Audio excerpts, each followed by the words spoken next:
Kikawaida kabisa katika mila zetu za Kiafrika au unaweza kusema za Kitanzania, siku moja kabla ya harusi, mara nyingi bwana harusi anakuwa sehemu yake amekaa kwa ajili ya kujiandaa na siku ya harusi, na bibi harusi pia anakuwa sehemu yake amekaa kwa ajili ya kujiandaa na harusi. Huo ni utamaduni ambao mimi naujua mara nyingi unakuwepo. So hii nilikuta kijana mmoja alikuwa anaitwa Alex, ambaye alikutana na mwanamke mmoja hivi alikuwa anaitwa Luciana, wakapendana, then ikabidi sasa waweze kufunga ndoa, kuhalalishwa kidini zaidi kwa ajili ya kuweza kuishi pamoja. Alex alikuwa na rafiki yake mmoja alikuwa anaitwa Anthony. Anthony na Alex walikuwa ni watu ambao walikuwa wamekuwa pamoja, ni wale family friends toka wakiwa wadogo. Familia zao zilikuwa zinajuana, then walikuwa wamekuwa pamoja, wamecheza pamoja. Shule ya msingi walikuwa wamesoma wote, wakaenda wote secondary schools wakasoma wote pamoja, wakaenda university schools wakamaliza wote pamoja. Then uzuri zaidi ni kwamba wakawa wamechagulia ule same university, chuo kimoja, wakawa wamesoma wamemaliza wote.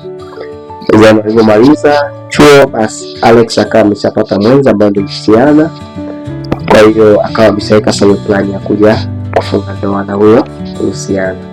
So kama nilivyosema mwanzo kwamba usiku mmoja kabla ya harusi, mara nyingi bibi harusi na bwana harusi wanakuwa separate. So Alex akawa amemchagua Anthony kuwa best man kwa sababu ni mtu ambaye amekuwa naye toka akiwa mdogo mpaka anakuwa mkubwa. Kwa hiyo ni mtu ambaye alikuwa anafahamu sana Alex, alikuwa anafahamu sana pia Anthony, kwa hiyo alikuwa anafahamiana kwa undani zaidi. So Anthony akasema hiyo sio shida kwa sababu wewe ni mtu ambaye nimekuwa na wewe kwa muda mrefu, unajua vitu vingi, kwa hiyo wala haina shida pia.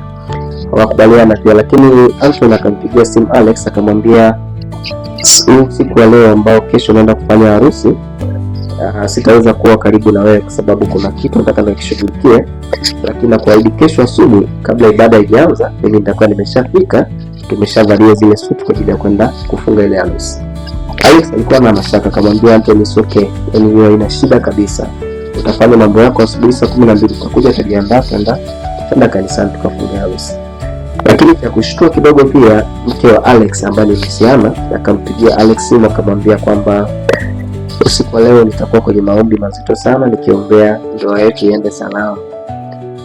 Sasa unajua bwana, mambo ya kimungu pia na mwingine kuyajaji sana yanakuwa sio sawa. Kwa Alex akamwambia sawa mke wangu, nadhani ni jambo la heri zaidi kuombea ndoa yetu iwe salama pia. Sasa unajua bwana, kwenye kila familia au kwenye kila tukio waga kuna mtu mmoja ambaye anakuwa na taarifa ya kila tukio. Kwa hiyo kuna kijana mmoja hivi wa kiume akawa amepata taarifa kwamba Anthony ameenda sehemu fulani, yuko na mke wa Alex ambaye ni Luciana, ameenda kwa ajili ya kwenda kukutana. Sasa yule kijana alikuwa amethibitisha ile taarifa, ikabidi lakini amfikishie bwana Alex. Bwana Alex akapata ile taarifa. Alipopata ile taarifa akawa anajaribu kumpigia Anthony, simu ikawa inaita ikawa haipatikani. Ikawa inaita lakini akawa pokea. Akawa anampigia mke wake pia ambaye ni Luciana, simu ikawa anafanya vile vile, inaita lakini haipokelewi. Lakini walishamwambia kwamba usiku tutakuwa tuko busy sana. Anthony alimwambia Alex kwamba usiku nitakuwa niko busy sana, kuna issue nataka nifuatilie. Mke wake na Alex akawa amemwambia kama nataka niongee kwenye maombi usiku, kwa hiyo nadhani sitakuwa karibu na simu. Akasema inawezekana watu, yani alikuwa haisi kabisa kwamba Anthony anaweza kutembea na mke wake kwa sababu ni mtu ambaye ni rafiki yake toka akiwa mdogo, yani wamekuwa wote. Kwa hiyo haikuwa katika ile picha kwamba huyu mtu anaweza kutembea na mke wake. Kwa hiyo Alex akachukua usafiri, alikuwa ameshapata mafanikio, akawasha gari yake pale, akawa ameenda kwenye ile hoteli ambayo aliambiwa kwamba mke wake yuko pale na Anthony. Kweli bwana, akafika kwenye ile hoteli, akaulizia mtu fulani ameingia hapa ndani. Akasema yeye ameingia hapa ndani. Akauliza jina la kiume. Akauliza mtu wa Anthony, akasema yeye Anthony ameingia chumba namba 104. Akaambia naomba nimuone.